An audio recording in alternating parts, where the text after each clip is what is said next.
Hey guys, మిర్చి బజ్జీ అలానే egg బజ్జీని ఎలా ప్రిపేర్ చేసుకోవాలో చూద్దాము. ముందుగా మిర్చి బజ్జీ కోసం నా దగ్గర లావు మిర్చి లేదు. ఇంట్లో ఉండే సన్న మిర్చిని సీడ్స్ తీసేసి పక్కన పెట్టుకున్నాను.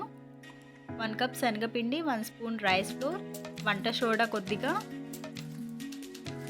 టేస్ట్కి సరిపడా సాల్ట్, 1 స్పూన్ కారం, చిటికెడు వాము. వాము అనేది ఖచ్చితంగా యాడ్ చేయాలి, బికాజ్ ఇది శనగపిండి కాబట్టి.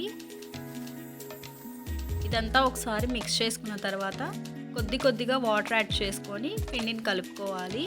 ఒకేసారి యాడ్ చేయడం వల్ల పలచబడిపోతుంది పిండి. కొద్దిగా యాడ్ చేసుకొని నేను చూపిస్తున్నట్టుగా ఈ కన్సిస్టెన్సీలో కలుపుకోవాలి. ఒకవేళ మీకు ఇలా కలుపుకోవడం అర్థం అవ్వట్లేదు అనుకుంటే మన ఫింగర్ని పెట్టి పిండిలో డిప్ చేసి చూస్తే మన వేలికి ఎంత మందాన అంటుతుందో పిండి సేమ్ బజ్జీకి కూడా అలానే అంటుతుంది.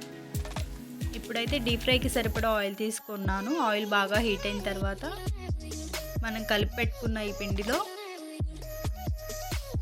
పచ్చిమిర్చిని తీసుకొని ఒకసారి డిప్ చేసి ఆయిల్లో ఫ్రై చేసుకోవాలి.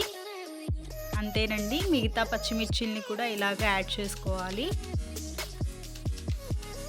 అన్ని బజ్జీస్ ఇలాగే యాడ్ చేసుకున్న తర్వాత ముందుగానే నేను ఒక 2 ఎగ్స్ని బాయిల్ చేసుకున్నాను. వాటిని ఇలా హాఫ్గా కట్ చేసుకొని ఇందాక కలిపెట్టుకున్న ఈ పిండిలోనే ఒకసారి ఎగ్స్ని కూడా డిప్ చేసి డీప్ ఫ్రై చేసుకుంటున్నాను.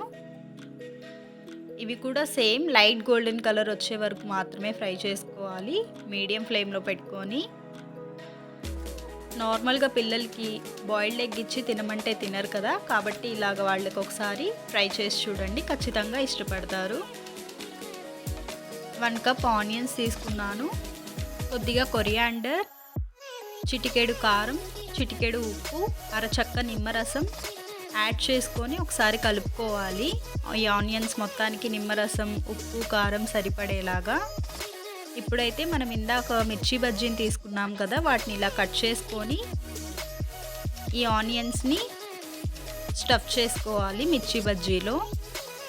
దీన్ని మనం కట్ బజ్జీ అంటాము లేదా మసాలా బజ్జీ అంటాము. మీ దగ్గర ఒకవేళ వేయించిన వేరుశనగ గుళ్ళు ఉన్నట్టయితే వాటిని కూడా యాడ్ చేసుకోండి, చాలా బాగుంటాయి. అంతేనండి, ఎంతో టేస్టీగా ఉండే మన మిర్చి బజ్జీ అలానే ఎగ్ బజ్జీ రెడీ అయిపోయింది. మీకు కనుక వీడియో నచ్చినట్టయితే లైక్ చేయండి, షేర్ చేయండి, కామెంట్ చేయండి. Please subscribe Triveni Ram vlogs. Thank you for watching.